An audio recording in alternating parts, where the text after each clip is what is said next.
Храп. Сколько спален он превращает в камеру пыток. Заставляет супругов спать в разных комнатах. Он приводит к распаду семей. Почему же мы храпим? Нужно ли это нам? Чтобы ответить на эти вопросы, придется заглянуть в носоглотку.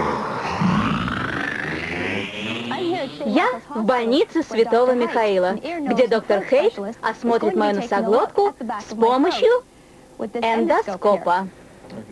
Мисс Персис, повернитесь. Мы засунем маленький телескоп вам в нос, а на мониторе вы видите дно его полости.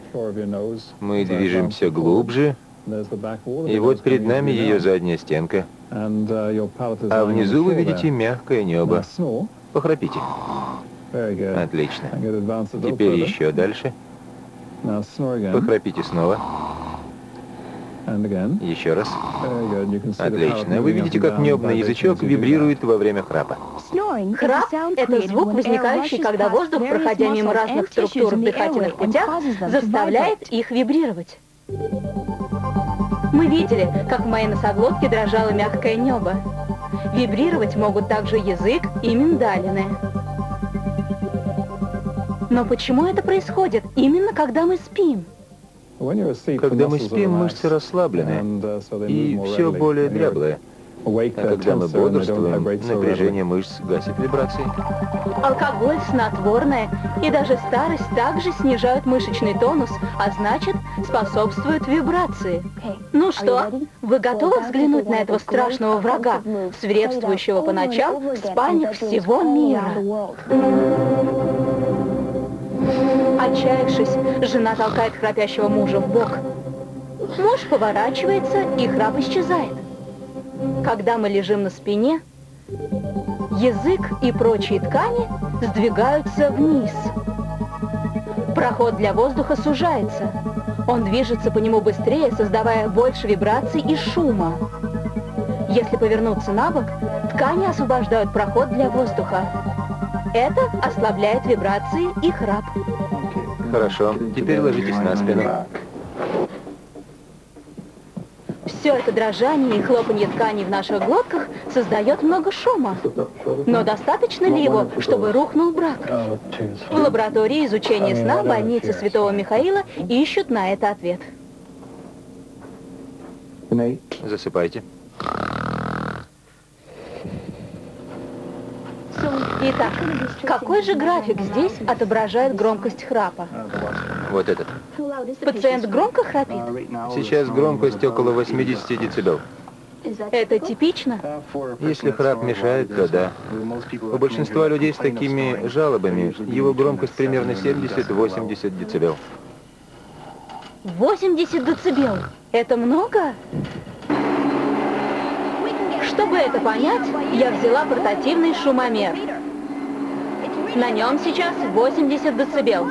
Значит, лечь спать рядом с храпуном все равно, что пытаться заснуть под эту музыку.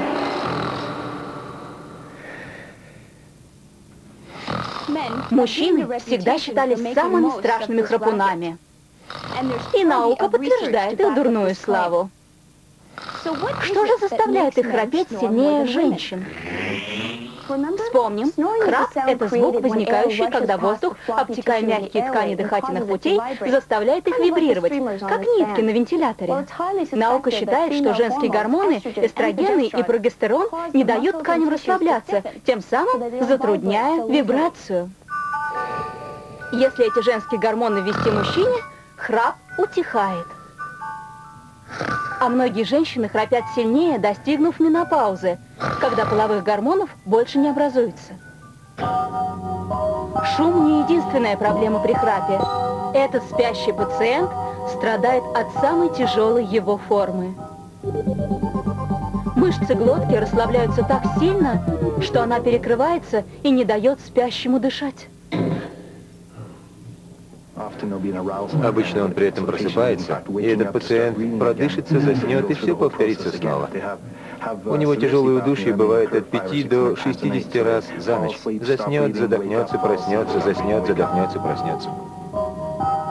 Организм при этом испытывает стресс и нехватку кислорода. Это может вызвать расстройство и во время бодрствования, перепады настроения, потерю памяти, повышению кровяного давления. Люди боролись с храпом разными способами. Лекарствами, будильниками, прищепками на нос, намордниками, особыми подушками и даже пришивали теннисный мячик на спинку пижамы, чтобы храпун спал на боку.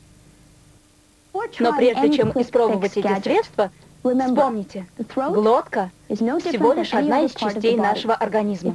Если портить ее сигаретами, алкоголем, недостатком движения, она разжиреет и ослабнет. И тогда уже никакое приспособление не спасет от храпа. Правда, всегда есть самое простое средство. Оно вас не подведет.